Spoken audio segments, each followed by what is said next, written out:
National Animal Husbandry and Ranches Commission Bill passes for second reading at the Senate. Aside the increment in the basic salary, it also took cognizance of certain peculiarities of the administrative structure and operation of the judiciary. House of Representatives commends federal government and organized labor for resuming minimum wage negotiations. Commend government for showing absolute commitment by imploring the labor unions to return to negotiation table. Plus, 10th National Assembly in focus as it clocks 1 year. We've seen the Student Loans Act. To me, that is the most important thing they have done. Good evening and welcome to NTA Parliamentary News. I am Abubakar Galadima. Thanks for joining us.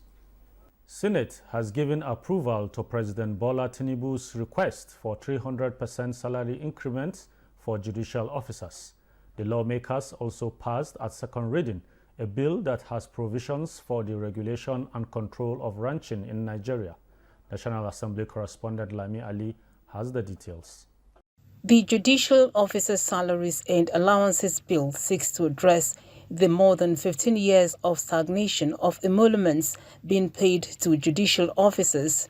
The bill was passed as recommended by the Senate Committee on Judiciary. Aside the increment in the basic salary, it also took cognizance of certain peculiarities of the administrative structure and operation of the judiciary. Senate also passed for second reading a bill seeking the establishment of National Animal Husbandry and Ranches Commission after extensive debate on some of the provisions.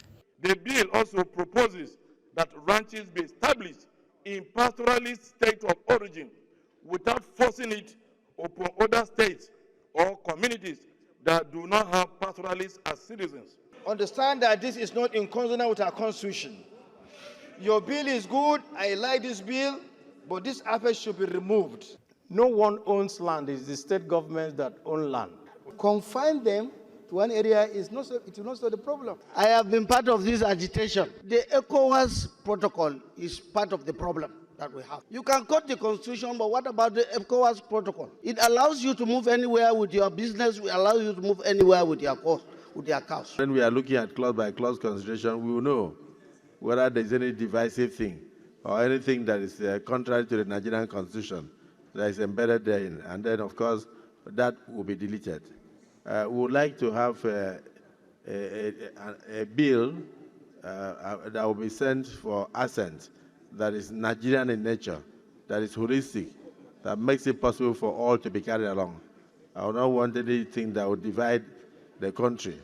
Plenary featured the second reading of the bill to amend the Compulsory Universal Basic Education Act by increasing and enforcing penalties to address the challenge of out-of-school children in Nigeria.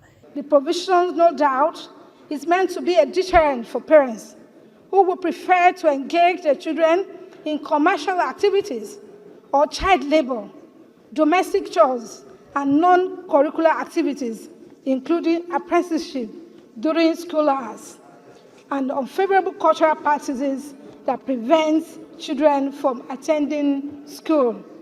Those who are not able to go to school, Mr. President and distinguished colleagues, will find their ways to the Boko Haram enclaves, to the bandits, to the militants, and so on and so forth. The bill from Senator Natasha Akpoti-Oduaghan seeking the provision of a legal framework for gold mining activities in the country passed second reading. The bill presents a significant opportunity to drive economic growth and diversification by creating a conducive environment for investment in the gold sector that can attract both domestic and foreign investors, stimulate job creation, and boost revenue streams for the government. The gold reserves in Nigeria will beef up the strength of our currency because that will invariably increase our foreign exchange reserve. Among 6 bills that passed first reading is the Nigeria Police Force Training Institutions Establishment Bill. From the National Assembly, Lami Ali, NTA News. To jaw is better than to war. It is in this respect the House of Representatives has commended the federal government and organized labor for resuming negotiations towards arriving at an implementable minimum wage for Nigerian workers. While thanking organized labor for halting its strike, lawmakers at Wednesday's plenary, however, condemned the shutting down of the national grid and essential services while the strike lasted. National Assembly correspondent Nigerian brings us details of these and other resolutions. The Green Chamber, which was closed on Tuesday, comes alive on Wednesday as lawmakers express delight that parties in the minimum wage saga are back to the negotiation table. Commend government for showing absolute commitment by imploring the labor unions to return to negotiation table. The House, however, condemns disruption of essential services during the strike. Sometimes when we embark on some of these actions, we should not overstep boundaries. The area of switching off power in the entire country as a way of protest should be condemned. I'm sure a lot of people died in the past few days of shutting down the national grid. We have to criminalize that. Trade Dispute Act is very clear with regards to the areas they cannot extend their strike. Broadcasting and communication services. You can't wake up and say the radios will not work, television shut down. People cannot know what is happening. It's like anarchy. Lawmakers agreed that an amendment of the National Minimum Wage Act is required for it to be in tune with present-day realities. Also during plenary, the House sought to know the status of oil exploration activities in Gombe and Bauchi states. Mandate the Committee on Petroleum Resources, upstream, downstream, midstream, and gas to investigate why this exercise is declining day after day, that the companies are packing out of the site, to report back in 4 weeks to this Honorable House. In other resolutions, the House seeks investigation of armed attacks in parts of the country, including the killing of 5 soldiers in Aba.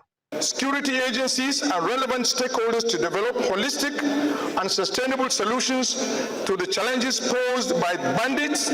A bill to repeal and reenact the National Planning Commission Act to ensure greater accountability passed second reading. As we speak, there is no any legal framework for the budget office of this federation. We are now going to have the National Planning Office, the Budget Office, and the Center for Monitoring, Delivery and Evaluation Offices. 19 bills passed first reading at Wednesday's plenary, including the Fiscal Responsibility Act Repeal and Enactment Bill 2024. From the National Assembly, Nigerian, NTA News. As the 10th National Assembly clocks 1 year, Nigerians have been speaking on the achievements so far recorded and areas to focus in its second year. Joshua Ogunjide interacted with some Nigerians. We will not begin to judge this current assembly in 1 year. It's not enough to judge them because almost 70 to 80% of the lawmakers that came into the 10th assembly are new members. So they will spend quite a lot of time in trying to understand the workings of the assembly. So if we had up to 50% of old members, then we could begin to judge them. So the assembly, I think over the last 1 year, has spent so much time trying to do capacity building, build on, know the workings of the assembly. But in terms of presentation bills and motions, the assembly, I would say, has had the largest number of bills in 1 year. They've had the highest number of bills in 1 year.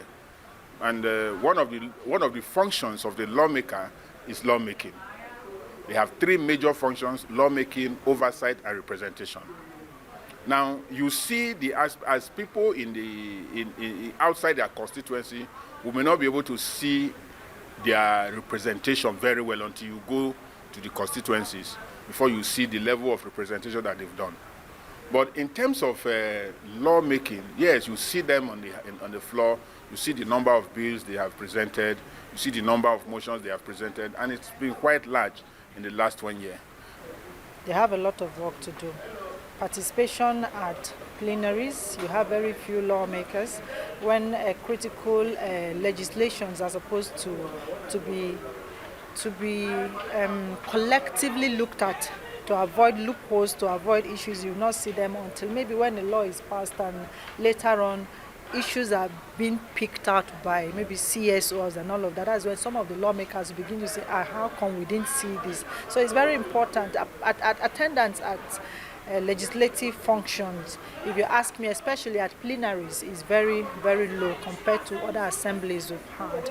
You have lawmakers working out, especially when they feel this bill is not of my interest, or this motion, this debate I'm not interested in, which is not supposed to be. Every legislation, whether it's from your zone or not, you're supposed to be there to be party, to make corrections when some things, especially when you know that in the long run is going to affect the Supreme Court, but they are not there until maybe these laws are passed and you begin to see issues. So cumulatively, they have not performed to expectation, if you ask me.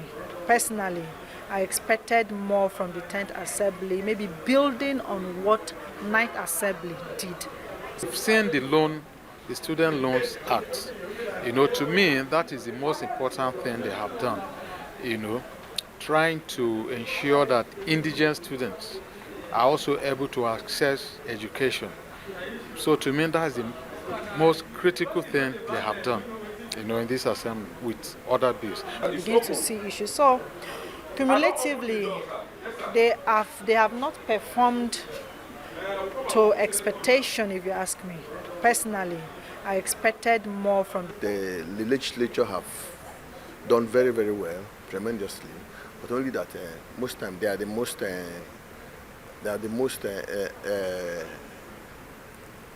misunderstood arm of government, because a lot of people expect some things from them which they actually is not supposed to be their job, but Nigerians expect so much from them. And still to come, Kaduna State House of Assembly Ad Hoc Committee recommends investigation of loans and projects executed by the immediate past administration. Don't go away.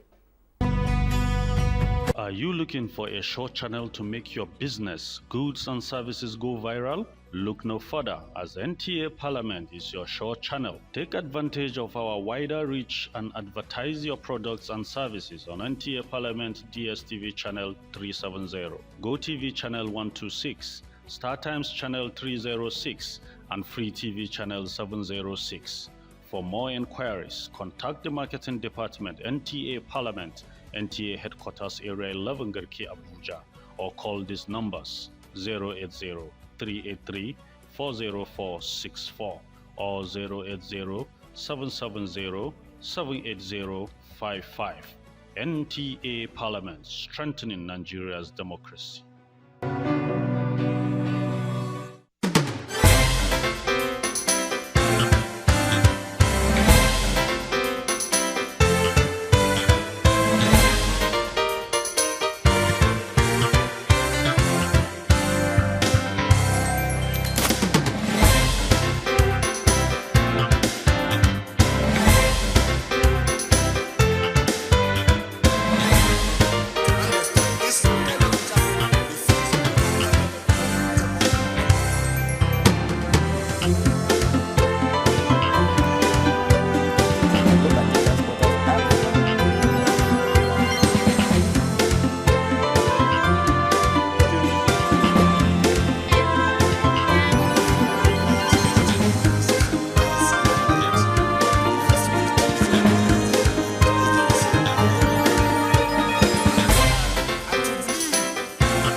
And now to some stories from state legislative houses.